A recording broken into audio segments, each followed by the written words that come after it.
in the vise, essentially you see a large black stimulator.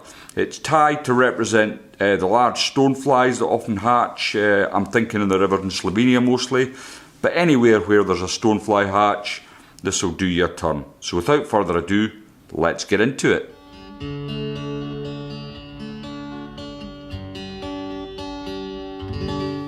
Now in the vise you see a hook. Unfortunately I cannot tell you what it is. It was in a little box that I've been scraping round in, and I had about 10 of these, and I know I bought them for this particular pattern. Basically it's a long shank dry fly hook. So sorry about that, I'm not sure what it is. But the thread I'm going to be using is the Vivas. It's the E01 and it's at 80. And first thing I'm going to do is get some wax onto my thread, just off camera here. I was actually given one of these by Spry the last time we were in Slovenia. He gave me one because when we went to the Soca, it was, apart from it was being very busy, the fishing was pretty difficult and we were all struggling a bit. But Del seemed to have been doing alright, and he pulled these patterns out, and I think he had maybe 5 of them, and he gave us, there was 4 of us in the group, and he gave us one each, and we proceeded to do not too bad. But once you'd lost the fly, or you know, it was battered, we were kind of stuck. So when I came back I thought, oh, I'll buy some hooks and I'll tie some of these up, and funnily enough I never did. But the thought came to me to show you the pattern because I was speaking about Slovenia on Facebook with one of the guides out there, and it just prompted me to remember this pattern. So basically, while I've been whittering on there, I've run the thread to the back of the hook and just beyond the point. Now the first thing we've got to do is add the tail, and I've got some nice dyed black elk hair here. It's a really nice pelt this, and again sorry, but I can't remember where I got it, but it's a real nice piece. I've already pre-stacked the tail, and later on when I do the wing I'll show you how I've got to this point. But if I open my stacker, there's the fibres with the tail in, so I'll just pull that out. And if you get a tight grip off the tips, just run your finger and try and remove any fibres that you've got just loose. Now I'm going to dress that up, and I want it to protrude approximately 1.5 centimetres past the bend of the hook. So I'm happy with that. I've gripped the tips of the tail now, and I'm just going to get a pinching loop over the top, and then I can just come down. Just have a look. Yep, happy enough with the length. So what I want to do with this, now I've got it secured, I want to just at the about 1/3 of a way in from the eye of the hook, I want to just trim up. Now what I did there, and it might have been difficult to see with my fingers, I've cut it at a slight angle. I want it to slope away there, and that will become important later on. So again, holding the back of the fly, you can just initially get it into place. So I've not particularly clamped down on that yet, but when I come back up, I'm really going to put some pressure on the thread to get the body nice and tight and compacted. And with the thread being waxed, hopefully I'll not get too much body rotation. And you can see it's starting to compress in nicely now for me, and I'm happy enough with that, and that's solid, it's going nowhere. Okay, so far so good. Next thing I'm going to do is add my rib. I've got some Vineyards number 27 here. It's a silver wire. Got a little piece that I was using earlier, and I'm going to catch that on like the full length of my body on my side. Then I come back to the butt section of the fly, And the body dubbing I'm using is the Trout Stalker, and this is the black claret. Quite a subtle claret, I would say. It's more akin to black. When I was rifling through my dubbing box looking for dubbing for this fly, this was the nicest thing I had to use. So and it's easy to work with, to be perfectly honest. So I picked this,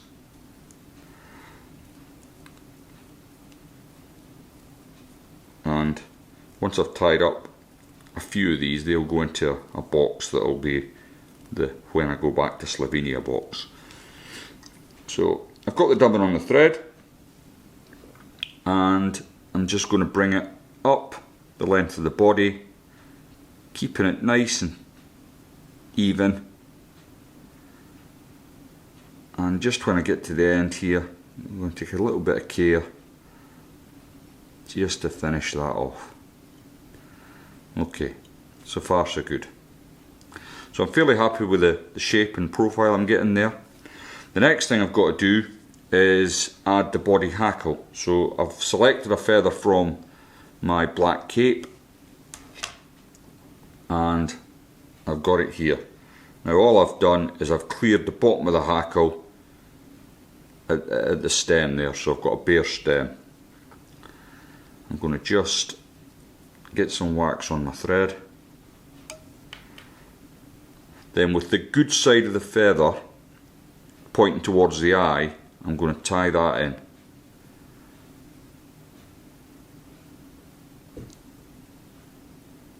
And I'll go right the way along the stalk and then back. Then I'm going to pull the feather towards the eye and get 2 turns in behind. Then I can come in front again.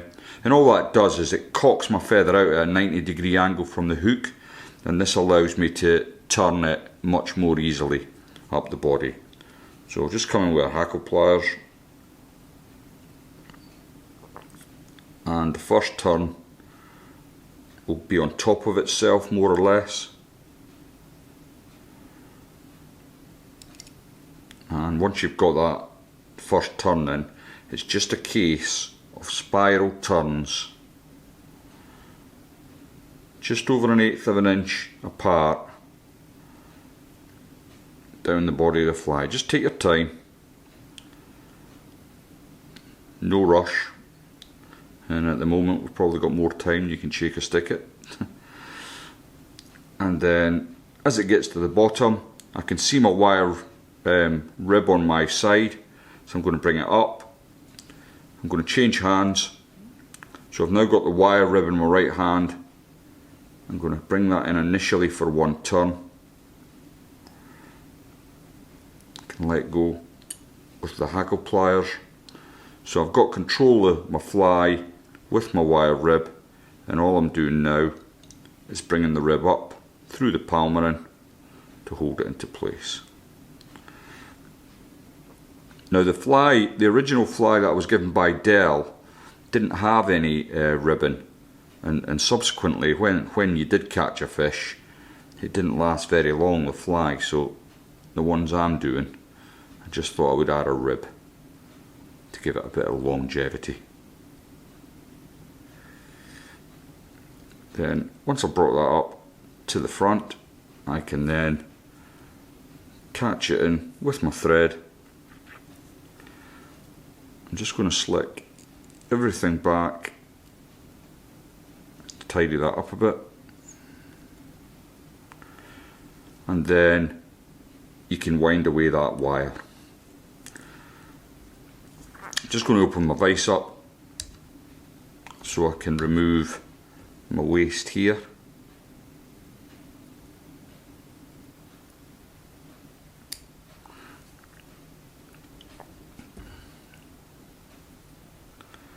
Just tidy that up a little bit. A couple of erroneous fibres that are just annoying me. Just remove them. Okay, so far so good. So next then, we're going to tie in our wing. And again, I'm going to use the dyed black elk here. and because I've only got one hair stacker, I'm going to have to take this out and do it, so apologies for the time. But I take approximately a centimetre clump, like so, and then I'll just take that off the cape. Now with this hair, it's one of them ones that really needs combing out, so just take a bit of time to get your brush in and comb out the hair. I mean, some of the stuff you can buy nowadays, it's so good you can get away with this, but unfortunately this is not the case with this. It needs really quite a lot of preparation to get it to stack properly. So I think that'll do the job. So I'll get my trusty stacker, pop it in, and just forgive the camera shaking, or the vice shaking should I say, as I give it a few taps. And then I can bring out the stacker, and so I've got my tips all married up.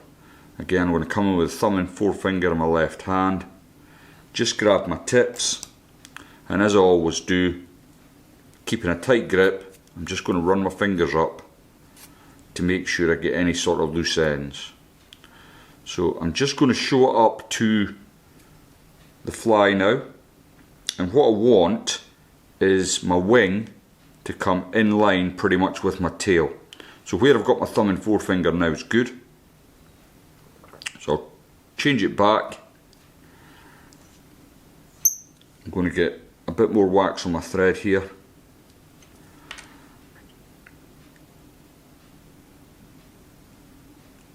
Get one pinch and loop in, 2, and then just have a look where you're sitting. That's looking not too bad. Fairly happy with that. So what I want to do now is clamp down on it. Get a load of turns in there. Then I can come in with my scissors and remove my waste. Excuse my fingers. You're not missing much, honest.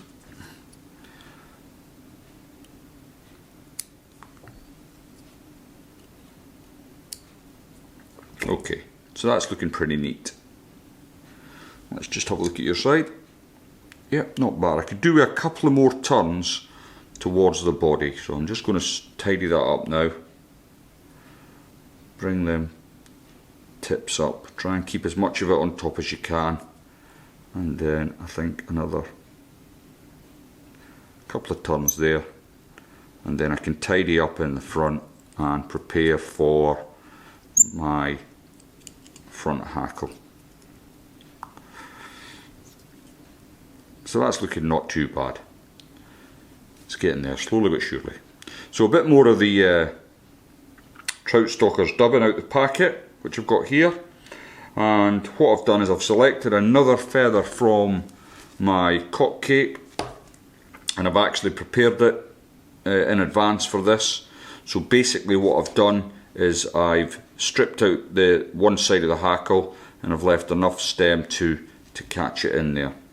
So I'm going to tie that in first, and again you want the good side of the feather facing towards the eye.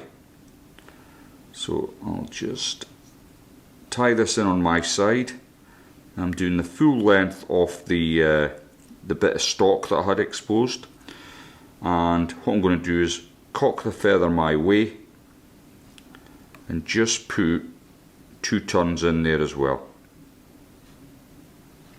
and that will help when I come to turn the palmering over. Okay, so the little bit of dubbing I got out of the packet, I'm not going to need all this, but I'll just take it in my thumb and forefinger in my left hand anyway, just to feed it onto the thread. Then I'm going to just push that up slightly to meet. Now I may have a little bit too much dubbing on, but I can always pick a bit away if need be. So pull it all back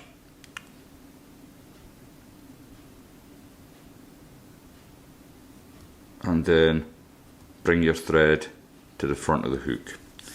So that's looking not too bad. Get your hackle pliers, or you can use your fingers if you've got long enough stem. Again, I'm a fan of just getting the hackle pliers, or I'm just used to using them. Then the first turn again comes right upon itself, and then nice close turns, so I'm only a millimetre or so apart here with my turns of hackle,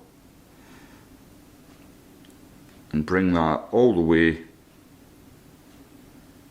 to the front of the hook, at which point you can bring your thread over to meet the hackle and just lock that into place.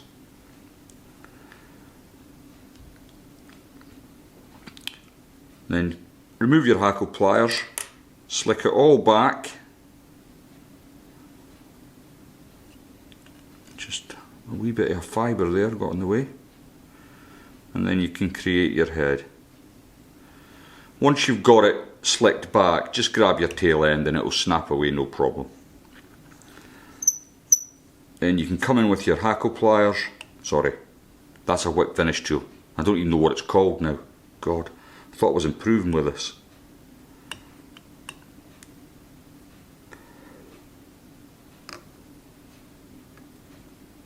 And finish the fly off.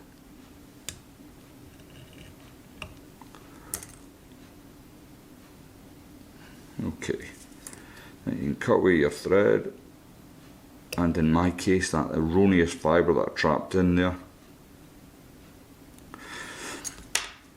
Then to finish off, you can just get your UV resin or your head cement,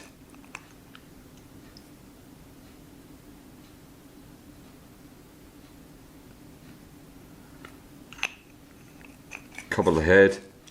Now before I do anything else, the little tip that I snapped away, I'm just going to use that to clear the eye of the hook.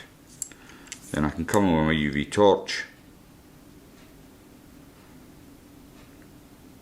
and cure off the resin. To finish off, just going to bring my dubbing brush in